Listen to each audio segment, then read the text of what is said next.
Before I go ahead and stuff the insulating wool into my lid, I thought I might try to give a little bit of a tour just so folks would know what I'm trying to do here, and we'll see how it eventually works out.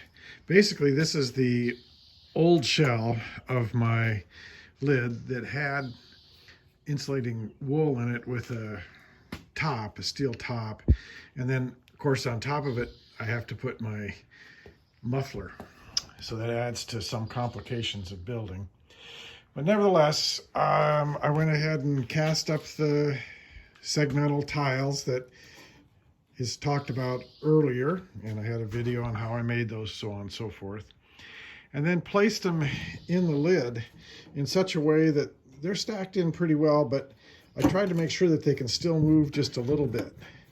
And then place this ring, which is going to be the support for my chimney, on the lid, and then use little tabs that I just lightly tack welded on to make slight contact with the tile, so that the tile won't be flipping out if I tip the lid over.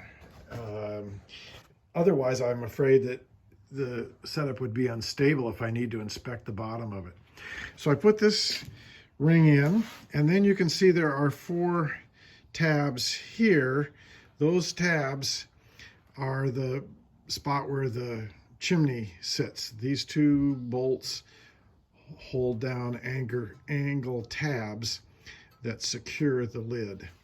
And then here are rods that I use just for outboard support of the lid previously, but then this ring in the center, of course, is new, and I had to come up with some way to support that without putting a bunch of other junk on the lid and making it difficult to install, and I expect replace the wool.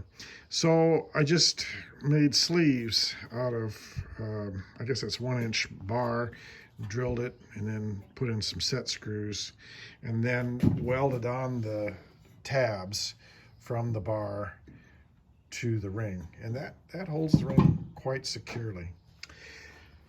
And then this piece back here, of course, is part of the lifting mechanism.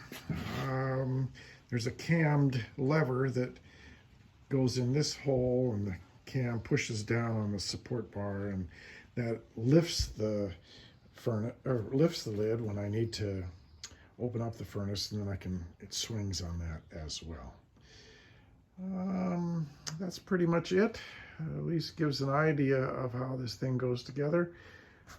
I'm going to now use the wool and stuff in 2 or 3 layers. The very first layer on the bottom will have some Satanite, as there are naturally some slight cracks here, and I expect leakage of hot gases, so I don't expect that to be very hard on the wool, as previous experience has shown thin cracks in the Satanite on a Satanite and wool combination hot face has held up pretty well until we actually lose large chunks of Satanite. So I think that, again, a little leakage of hot gas through these seams won't matter much, but just kind of belt and suspenders approach, I'll put a little bit of Satanite on there, not trying to make it bond to the tile at all, but just to give it that little extra resistance to heat.